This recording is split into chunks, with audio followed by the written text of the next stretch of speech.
Every time you look at a Star Citizen video about how to go from zero to hero, it's about maybe 15 minutes long, an hour long. You get the picture. It's too long, so I'm going to cut that short, and we're going to give you a concise, short, sweet to the point introductory video on how to get started in the game. Let's go.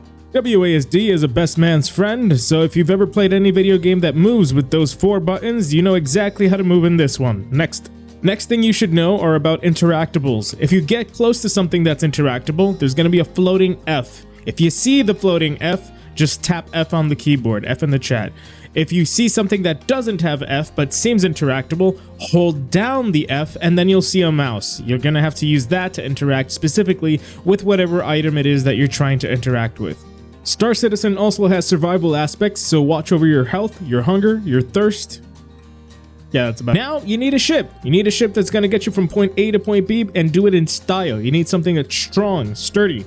Something like... What a runt! Seems to fit you. Get in, Dax. I'll drive. The next thing you need to know about your ship is how it moves. So you need to know 3 words: pitch, roll, and yaw. Feel free to Google that. The other type of movement that you should know would be the lateral movements. Forwards and backwards is the same as you'd always expect it to be, but left and right are called strafing. And that's all you need to know. Go grab a contract, faceplant the ship that you have into the side of a planet, try to fly between buildings, do anything that you want. You are officially started in Star Citizen. Have fun, and be safe out there.